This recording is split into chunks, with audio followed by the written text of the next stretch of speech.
Hello and welcome. I'm Karima Brown and you're watching Africa Prime. My guest today is the youngest MEC in South Africa, Lebogang Maile. He heads up the Department of Sports, Arts, Culture and Recreation in the Gauteng province, often described as the powerhouse of Africa's largest economy.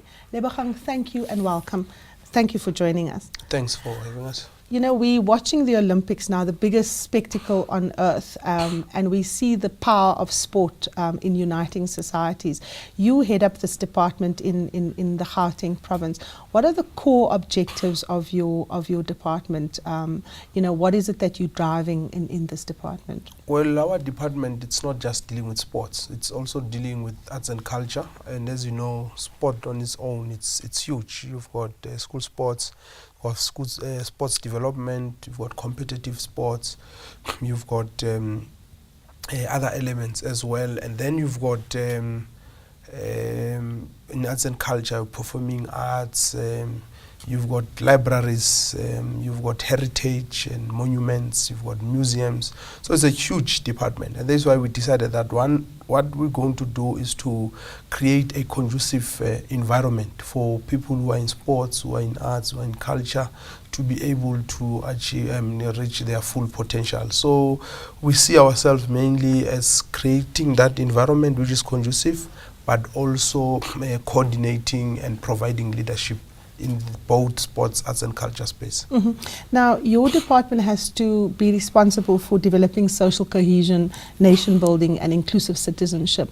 How does one do that in a country that is as, you know, plagued by poverty, by unemployment, by joblessness in South Africa? Good question, because you will know that in the last few weeks we held a social cohesion summit which was successful.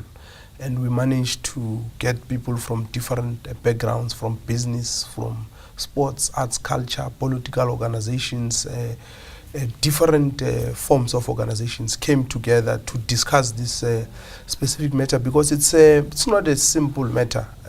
Social cohesion shouldn't be just about having black and whites attending rugby and soccer games only. It should also be able to build a society that is a solid society that is able to provide equal opportunities for all its people, a society that is able to ensure that there is no crime, that everybody live in harmony. So there are a number of things that needs to happen. But how does one do that? How does your department see in a very real way building that cohesion that transcends all that division of the past? I think it's not so much about what will government do.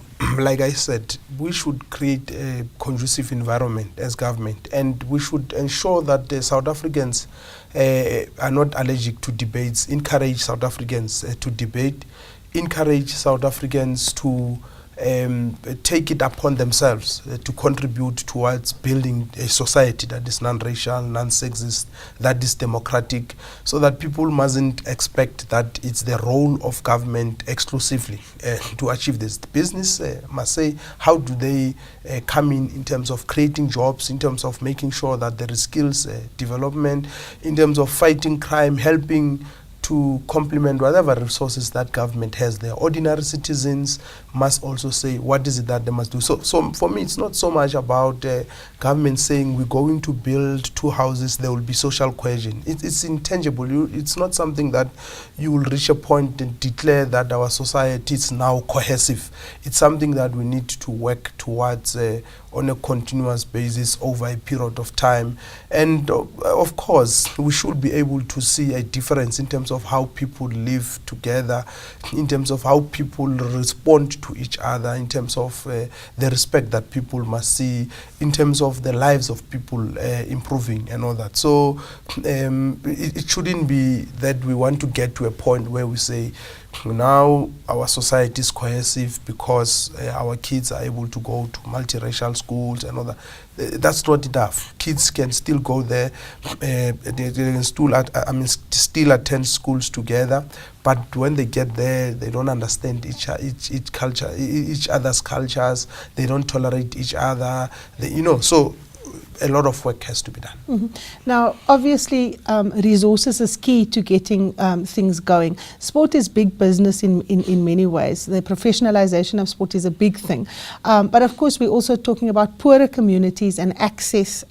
Your school's program, for example, is severely hampered by, the lack of resources. What kind of resources is the Gauteng department putting behind ensuring that sport actually does take up its rightful place, both at school level, that will also prepare young people to be excellent, competitors, and to be able to come forward and be chosen for professional sport, if you like?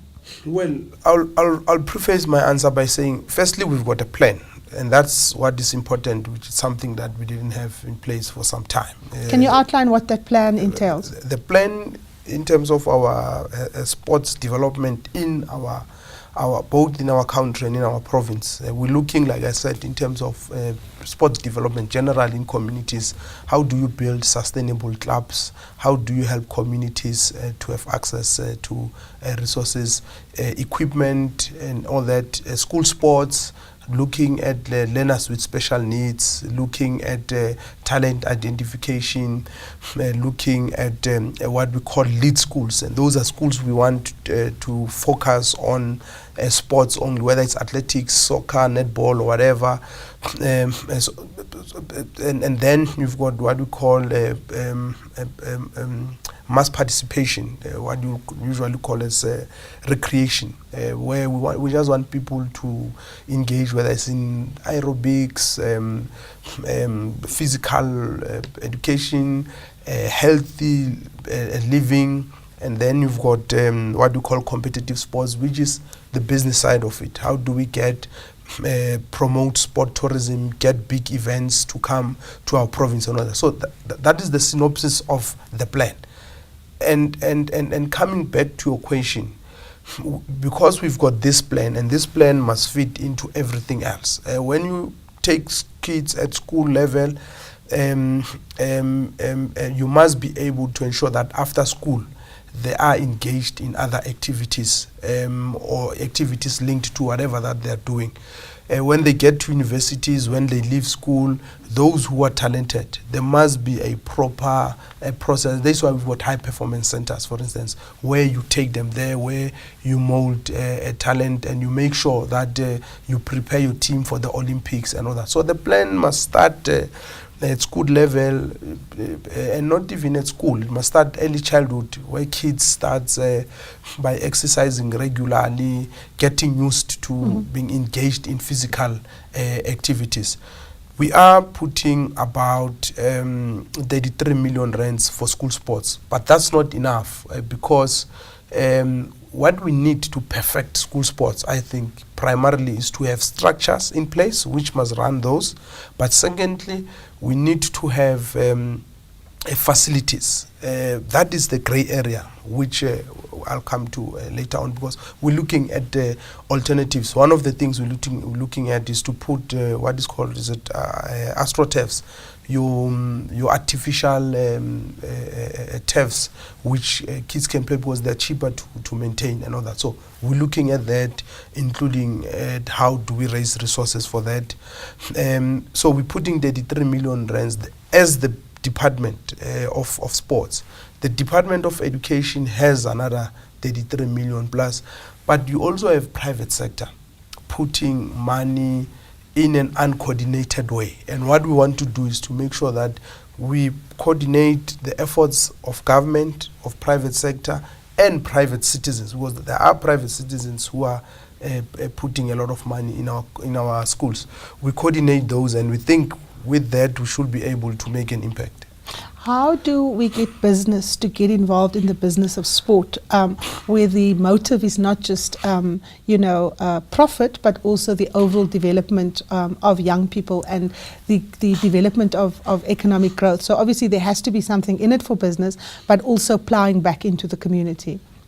Look, business recently has been investing a large amount of money in your professional teams, whether it's in rugby, cricket, or soccer, because there's exposure for them, but also because to some extent, these federations, what I'll call the Big Five, have been able to demonstrate to a large extent, except the recent cricket saga, that they are able to manage the finances. There's good corporate governance systems in place, and maybe except the recent crisis in SAFA, I don't know how will it impact in the attitude of business. But what business wants is to make sure that first and foremost, as much as they want exposure, they also want to make sure that their money is going to be put to good use, and that's why they're worried about good corporate governance. Accountability. Most of our federations do not have good accounting systems in place. They are not properly run. Some of them are run from the boot of people's cars. Some are not properly established. Is a man, it's a woman, and a husband, and you know. So we need to firstly make sure that we deal with issues of corporate governance. But secondly, we need to make sure that business must not think that exposure is only when you appear on TV. Because if you look at what we call community games, which happen in most cases during festive and Easter holidays, what happens in communities? You've got your Phillies games, your Polendanya games, your Masterpieces Muripe games. All those games in festive, they attract thousands and thousands of people. I'm glad that some of the business like MTN and Pepsi, I think, have started investing in those. They must know that there are other avenues of getting exposure. But more than anything else, it's about the future of the country. Because if you don't invest in the future of our country, kids will end up doing crime. They will end up being involved in drugs, and that's not good for the business. So business people must also understand that investing in the youth while they are still at school, helping them to reach their full potential, minimizes the risk of them committing crimes which will end up affecting their businesses. Okay, you're watching Africa Prime. After the break, we continue our discussion with Gauteng MEC for Sports, Arts, Culture and Recreation, Lebogang Maile.